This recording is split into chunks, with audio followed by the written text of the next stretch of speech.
Hey, big fish, back with another very epic video, and this is week 3 of the GBC versus Potatoe, because Curtis dropped after getting 6-0'd.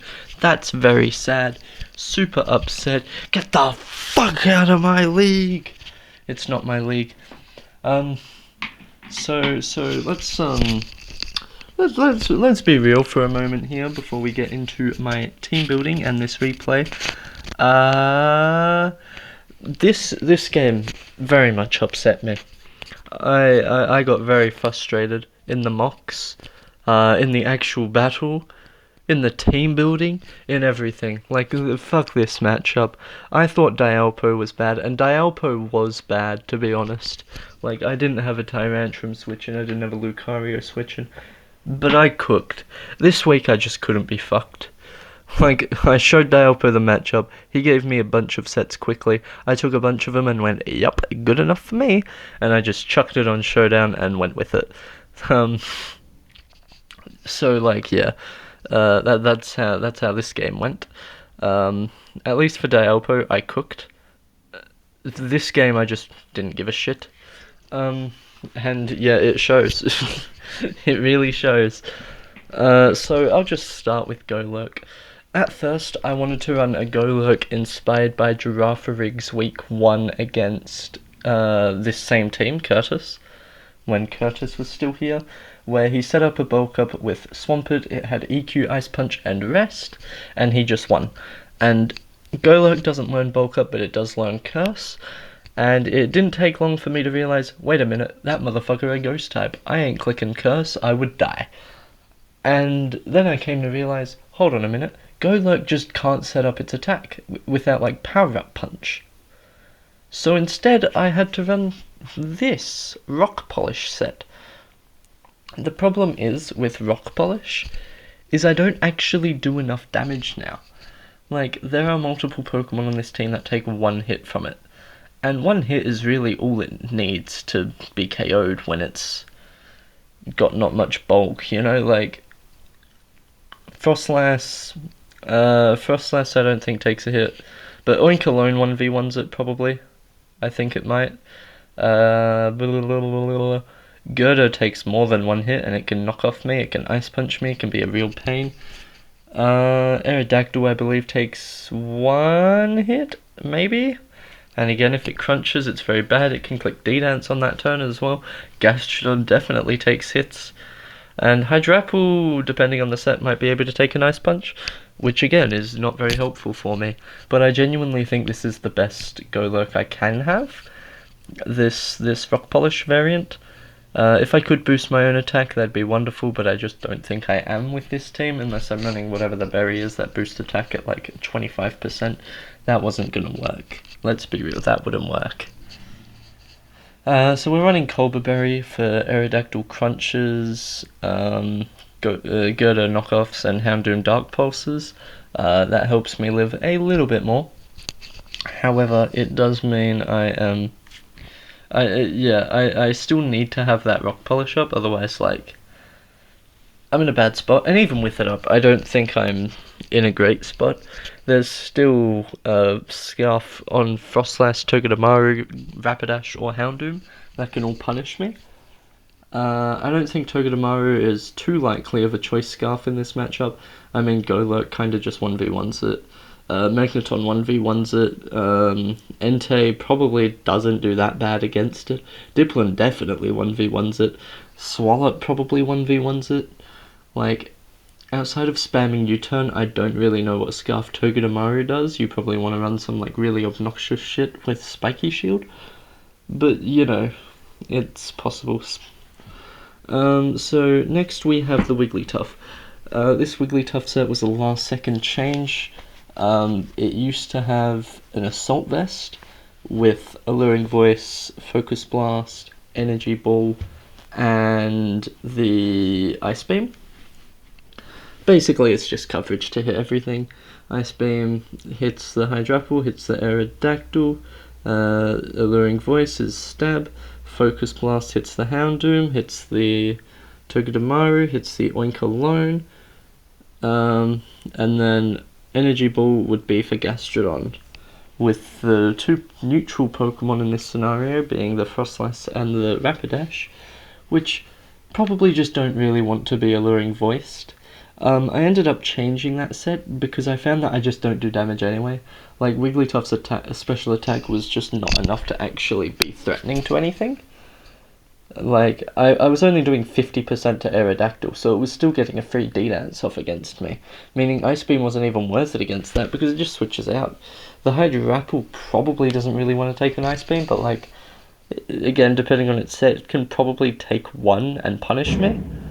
If it like has nasty plot, it just it's not good. Like, so I decided I needed Wish. Wish is always helpful. It's good for other Pokemon in this matchup that don't have reliable recovery whilst wanting to take hits. But yeah, this Starmie set, this one is definitely a Dialpo set, which is funny because Dialpo hates Life Orb. But me personally, I do like Life Orb. I don't like it on my Rapid Spinner. I think that's bad. The problem with having Starmie being my only good removal, which I do change by the way, I made transactions for next week, so week 4, just because I didn't like my team very much. I did at first, after having 3 games, 2 really bad matchups and 1 barely okay matchup, I kind of just want to change things. And also Dialpo dropped his Mega Ordino, so, money! Sorry, Wigglytuff. We'll get into those trades at the end of this video, however. So, yeah, we have the Rapid Spin, of course. It's my only removal. I need it for that Gastrodon. Life Orb Hydro Pump goes crazy in this game. As you can see, there is 2 resists on that team, or 1 immunity and 1 4 times resist. One of them dies to Ice Beam, and the other one dies to Grass Knot. If I run Life Orbed Hydro Pump, and I click Hydro Pump, and I hit, I am one-hit KOing most of that team. Togedemaru dies, Frostlass dies, Aerodactyl dies, Houndoom dies, Galarian Rapidash, I don't know the calc on that one, but I think it might not like it. Oink alone might be able to live one, I think, as well.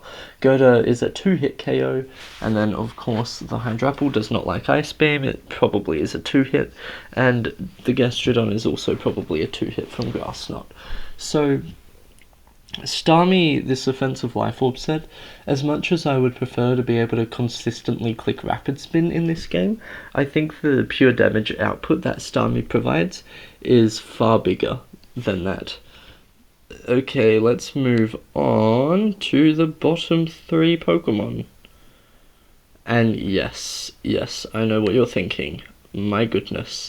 Where is the Entei? Where is the Dipplin? Entei just feels like it doesn't have a good matchup here. Like, I click Sacred Fire, Oink alone hard counters it, Gerda's not actually that intimidated by it, Houndoom's immune, Gastrodon resists, Aerodactyl can maybe switch in as well, probably not actually, that's a stretch. And yeah, it just doesn't feel good to click Sacred Fire here. And yeah, sure, there's ways around it. I can Stomping Tantrum a Houndoom and I can Trailblaze a Gastrodon, but it just doesn't look good. If anything, I'd prefer to run this like defensive one to be able to take Iron Heads from Togedemaru, Crashes from Frostlass, Play Roughs from Rapidash, and whatnot. But like, even then, you're only taking one of the 2 stab moves that thing has, and the other one will catch you, and it doesn't have any recovery. And the moves that it would have would still just be offensive. So I couldn't bring Entei this week. Entei didn't feel right. And Dipplin, I've been having this issue with Dipplin, where Dipplin is so good at tanking things, but then it just has so many weaknesses too. So like, here, Aerodactyl obviously flying type, whatnot. Something that I would want to come in on is big water type or big ground type over their Gastrodon, and it probably doesn't help that for the first 3 weeks I've had to deal with a water and ground type, so they tend to have ice moves. But Dipplin can't switch in on Gastrodon because it just hits me with Ice Beam, and that isn't helpful. The Togedemaru I do hard counter, that's a good thing. Same with the Gerda, but the Gerda just has Ice Punch. The Houndoom has Sludge Bomb. The Rapidash obviously is Play Rough. The Frostlass obviously has whatever ice move it runs. It just doesn't feel right. And in other matchups, it feels like Dipplin just gets U-turned on a bunch, and I don't like that either. So I do make a switch out of Dipplin. I say fuck off Dipplin this for my transactions for a grass type that I think is a little bit more reliable in matchups. I'll be honest, everyone talks about their Fire Water Grass cores, me included. I always have a good one, but I just don't like grass types. Grass types just end up annoying me more than anything and are a waste of space. But that's not the point. Let's start off with our Archeops. Archeops also had a last second change. It was Max Jolly with heavy duty boots to tie with that Frostlass. I came to realise I'm just slower than Houndoom, I'm slower than Rapidash, I'm slower than Togedemaru if they run Scarf, and I am just slower than Aerodactyl in general. So chances are Aerodactyl might be able to... Archeops might be able to pick up a kill somewhere with like a dual wing beat or an Earthquake. Head Smash will pick up one kill, but then it will just be useless after that, which is fine. Like, I'm willing to make that trade with Archeops. But like, you get the point that I'm making. I'm like, I can do my thing and then just... But then just something comes in on me and it just forces me out. So I preferred to run Choice Scarf. And basically the sacrifice here is, if in the potential chance I can't get rid of rocks from Gastrodon, which is a very high chance by the way, Archeops is coming in like once in this game. But the trade-off is that now I am faster than everything in this match, other than pre-D-danced Aerodactyl and Max Scarf Frostlass, right? So I'm pretty okay with that. I'm willing to make that sacrifice.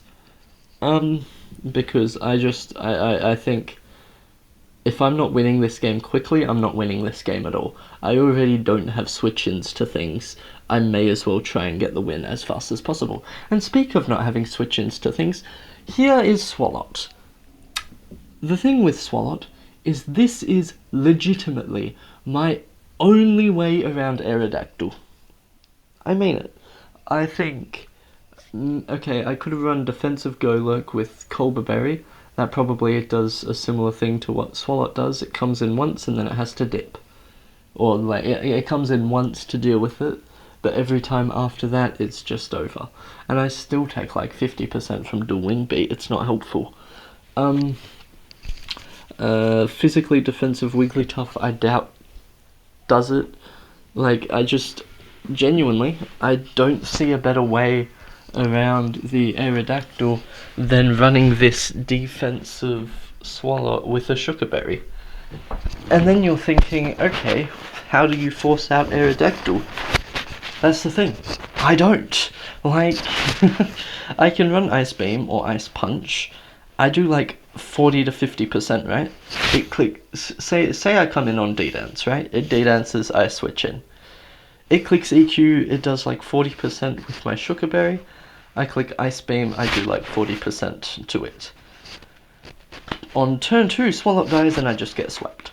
So, okay, that doesn't work.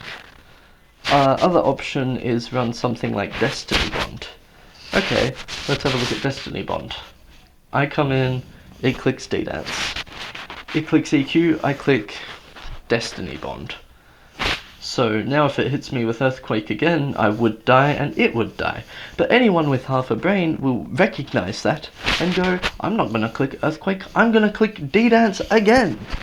And then what do? Well, I just lose even worse than I did before. So the only possible move that I can run on Swalot, as far as I'm aware, maybe there was some other techie shit, but the only one that I saw was clicking Yawn. And what Yawn does is Aerodactyl either kills Swalot and goes to sleep, or it switches out. And then the next time it comes in and clicks D-Dance, I say GG, because I have nothing. Like, I lose, right? Like, on the spot, it's over. But genuinely, that is the only Swalot that I can think of, or like literally the only Pokemon I can think of, with a come in on Aerodactyl and have a way around it type thing. And I'm running T-Spikes. T-Spikes is good here. Gunk Shot, Body Press hits a lot of things as well. The other three moves are kind of just what you'd expect, but the Yawn, that's my reasoning for Yawn. And lastly we have the Magneton. Now you can see this Magneton's crazy, 92 HP, 100 defense, 128 special defense, bold nature, 188 special attack. If you ask me what those EVs are for, I'll tell you I don't fucking know. I don't remember. They're there. I don't know. So the Magnet Rise. As it would turn out, a Magneton with no weakness to ground, or like just an immunity to ground, is really damn good. Like, I completely 1v1 Rapidash, I 1v1 Aerodactyl then, I'm probably 1v1ing the Togedemaru, the Oinkologne, actually it probably has a fighting move, maybe not the Oinkologne, the Gastrodon. The only things that are really forcing me out are the Gerda and the Houndoom, which don't really want to come in on a Volt Switch, to be honest. So really that Magneton feels super good. Basically I can Toxic the Gastrodon as well, I can Volt Switch out on Togedemaru, I can Volt Switch out on anything actually, except for the Gastrodon, which I can Poison. So for me, I think this Magneton set, it's a bit finicky, it's a bit gimmicky, but if it like can get up a Magnet Rise effectively, it becomes super annoying, and it's a beautiful lead, because for me, I think the three main leads you probably have in this game are Frostlass, Gastrodon, and Togedemaru, and I don't think Magneton actually cares about any of them. Now with that being said, let's get into the dumpster fire that is this actual battle. We're going to watch it from my point of view, of course. I can't turn the music off. Okay. So as I just said, I think this Magneton is the best lead that I have. If you lead Gastrodon for hazards, I get my Poison, I get my Magnet Rise, and that's good. If we get the Togedemaru, you just don't do damage, you have to U-turn out. That gives me probably a free Volt Switch, unless you go into Gastrodon, in which case I just Magnet Rise afterwards. And it's basically like Gastrodon led. Or Frostlass, which I don't know what Frostlass wants to do against me. If it's a lead Frostlass, it probably has spikes. Might have Willow. I don't know. I don't know what a lead Frostlass really wants to do to Magneton, to be honest.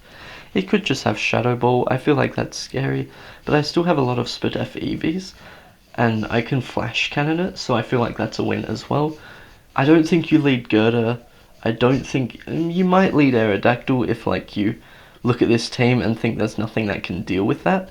But surely, like, if you lead Aerodactyl against Magneton, you probably have to switch because of Scarf, and I don't. Hydrapple might be able to lead as well, but I just Volt Switch.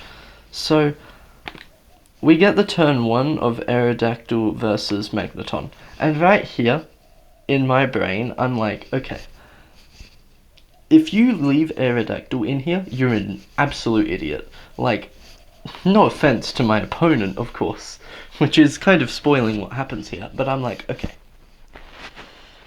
unless you have a boosting item on Aerodactyl, you don't kill me with Earthquake. You can't risk D-dancing if I stay in.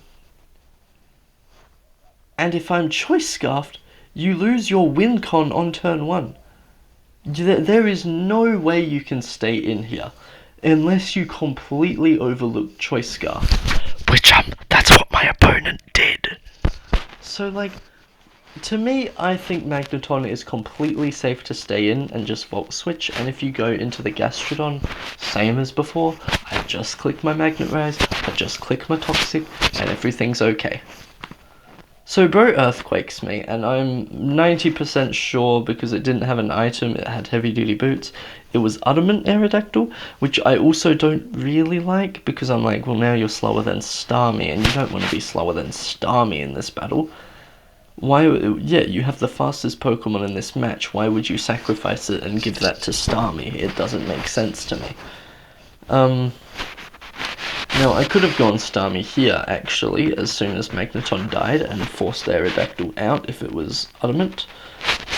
I didn't want to risk it.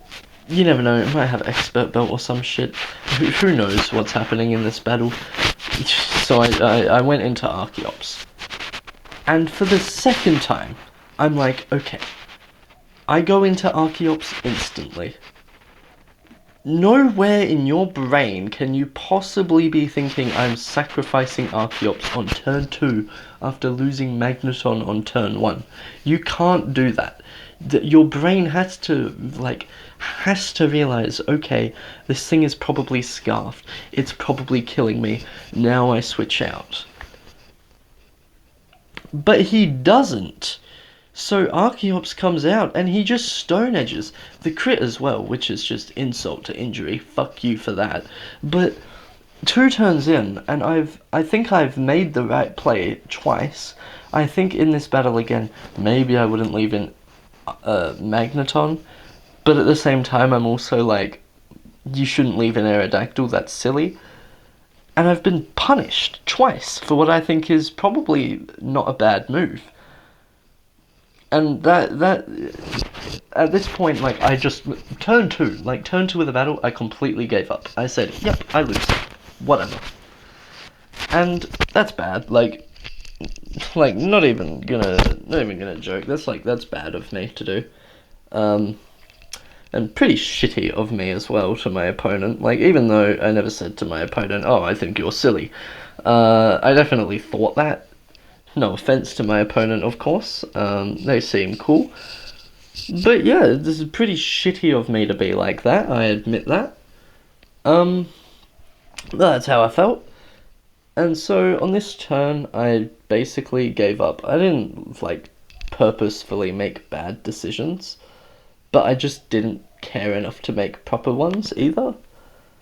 So you get the D-Dance. Yeah, you can see already. Yeah, this isn't gonna happen. Like, I yawn because that's the only thing I can do here.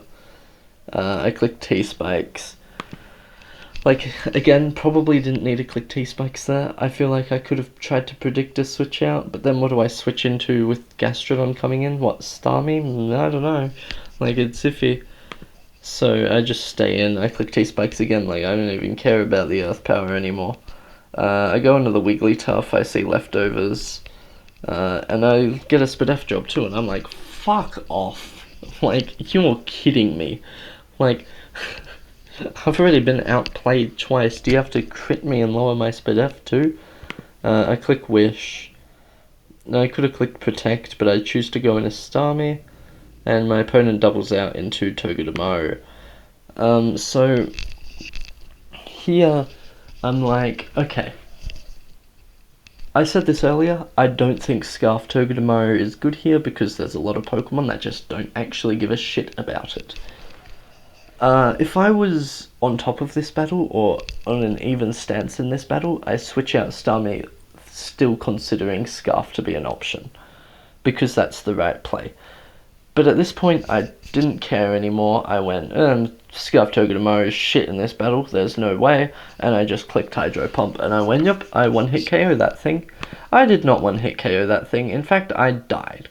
And it's like, here I'm down 300%, more than that in fact, 310% for absolutely nothing. No damage done to my opponent in the first 9 turns of this battle. The writing's on the wall. The writing was on the wall the moment Magneton died. Like, if I was Scarf Magneton in this battle, I probably won. Like, I probably just win this battle on turn 1.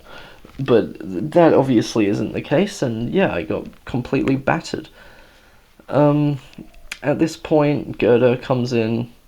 I don't know if it had Guts or not. I couldn't get a clean damage calc. If it had Guts, then Toxic Spikes is another reason it wasn't the best play, but whatever. He could have Ice Punched just off the bat. I actually don't see a reason not to with what I had left. He does it there, which is why I suggested it, by the way. Obviously, if he didn't have Ice Punch, I wouldn't suggest clicking Ice Punch.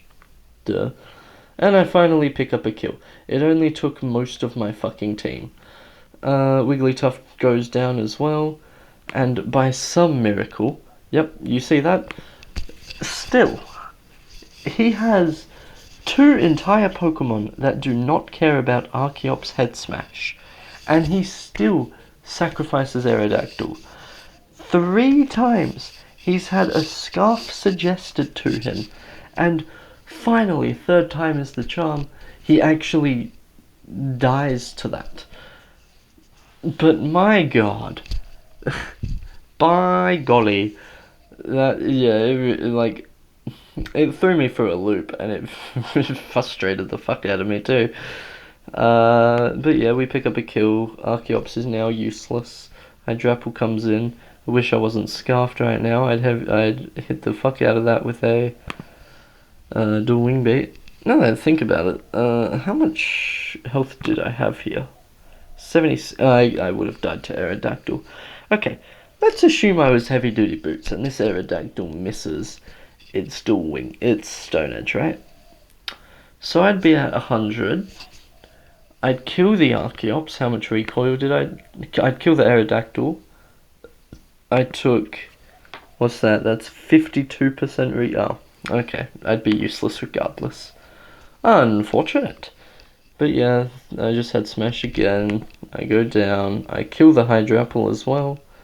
Fair enough though, you don't really want to switch in there. And Frostlass just picks up with the KO. So in 18 turns, I got completely obliterated in this battle. And as much as I'm harping on my opponent about making bad moves here because I'm frustrated, obviously I made some pretty piss poor moves too. Yeah, I'm calling it way too much of a risk to keep an Aerodactyl on turn 1. It's also way too much of a risk to keep in Magneton on turn 1, to be fair. Although, granted, what do I switch into? I can't switch into Archeops if D-Dance happens. I probably have to go into Swalot, and then I lose my Sugar Berry on turn 1 instead, and that's also bad. So, I don't know what a better move is there with an Archeops lead. For fuck's sake, with an Aerodactyl lead. But I also just don't think... I don't know. Yeah, okay. Let's go back to our lovely little prep document for a moment. Okay, so we did make some changes. As you can see, we have Thick and Sticky Jr. here. So we dropped Magneton. We dropped Wigglytuff. We dropped Dipplin, and we dropped Thievul. Right? Here's my reasoning. I've already given my piece about Dipplin and why I'm not enjoying it as a Pokemon. I just feel like, even though its defense is sky high through the roof, it just doesn't take any hits and it doesn't do any damage to justify it. So I feel like, and by it doesn't take hits, I mean, like, there's just so many things super effective against it. Like, I don't want super effective U-turns being spammed on me. And it's the same issue Dialpo had with his Celebi, where he has Celebi, and every single game is just being U-turned or signal beamed, and obviously I understand why it's a brilliant Pokemon, because it's got sky-high stats. But the thing is, what use is sky-high stats when you're fucking weak to everything? So I dropped it, and I picked up a Pokemon that I have used before, and this is one of the few grass types that I've ever used that I really loved, Rotom Mow. The great thing about Rotom Mow is you can run this weird mix between a threat and a tank. When I used it, I had it paired with Cinderace and Regidrago, and those two boys were like, they were hitting, and like, what I was doing was Rotom was really just coming in. It was clicking its Will-O-Wisp, it was clicking its Light Screen, its Reflect, and then it was just Volt switching the fuck out of that. Like, Rotom Mow doesn't do crazy damage, but it does enough damage to be threatening. And it doesn't take crazy hits, but it takes enough to be good. And it crosses that fine line between a threat and a tank that I really like about it. And it has that good utility. It can trick, it can screens, it can willow, it can T-wave, it can do what I need it to do. And I hope that Aerodactyl does just as much for me this time as it did last time I used it, because it was so good. Now Aerodactyl actually cost more than Diplin did, so we had to lose some points somewhere else. So, I'll go down here first. So we don't need an electric type anymore, obviously. So I dropped my steel type for the Sliggoo Hazooey.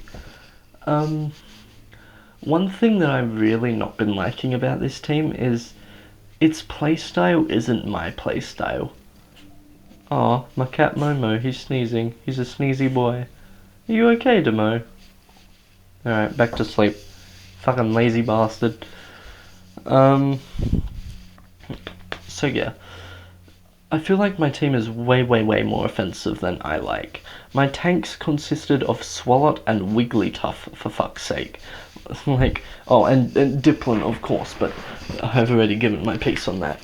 So I was like, okay, I actually need some defense here. Because if I'm using Wigglytuff and Swalot as my two main tanks every week, I'm just going to get out-pressured. And playing that offensive, hyper-offensive game just doesn't fit me. And even if it did, I don't have an effective screener to be able to run screens hyper-offense. It just wouldn't work. So I went, okay, I don't need Magneton anymore. Let's actually pick up a good defensive steel type. And I saw Sliggoo Hazooey, and I was like, that's pretty hot. Another Pokemon I've used before. When I used it, it was probably right as like Hazooey came out. So all the new Hazooey Pokemon were new. And Sliggoo Hazooey, it was an OU league. Boy was 2 points. And I was like, you know what? I know about Goodra's defensiveness. Let's have a look at its stats.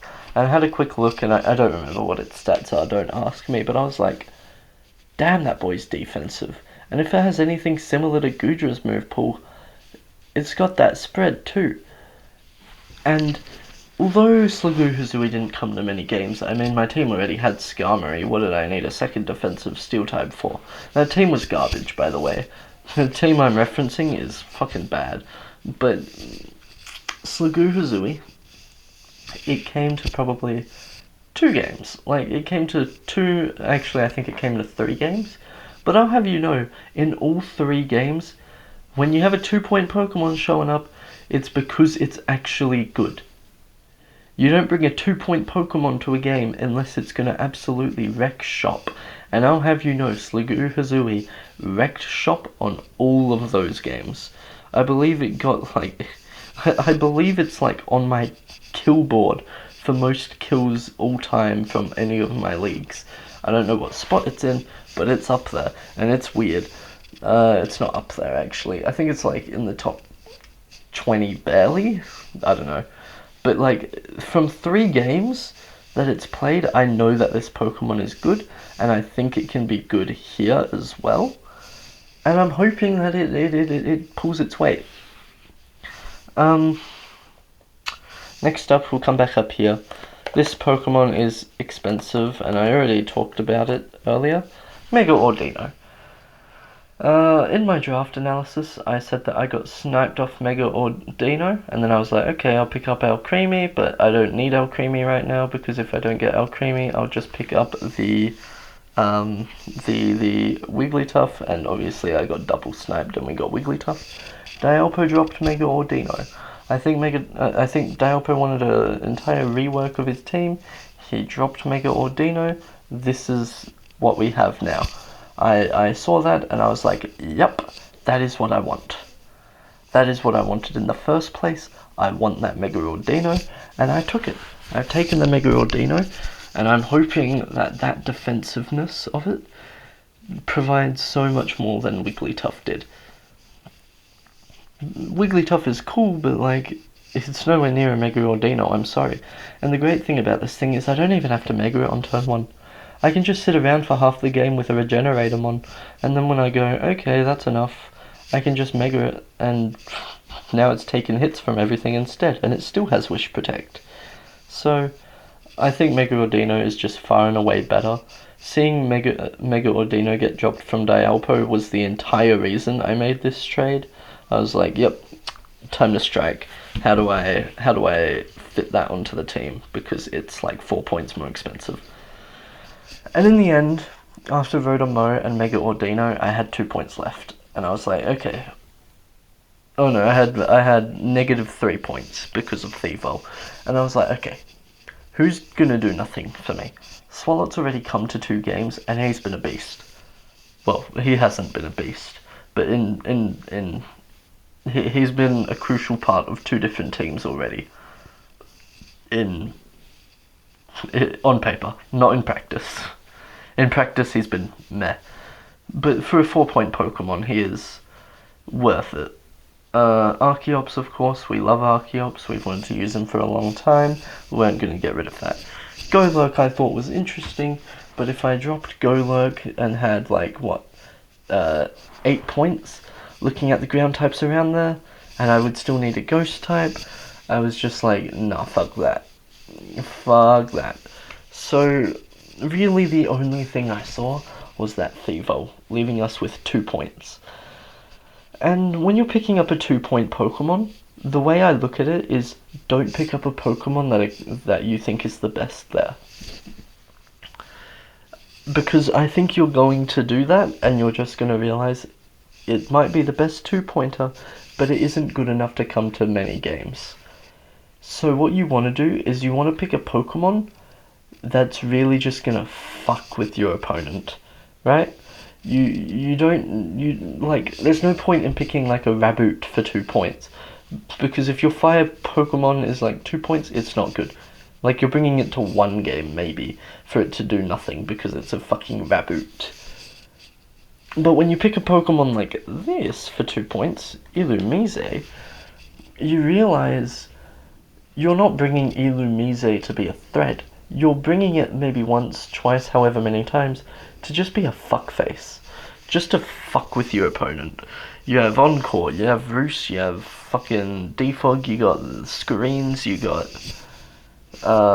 T-Wave, you got all that good stuff that a prankster Pokemon should have.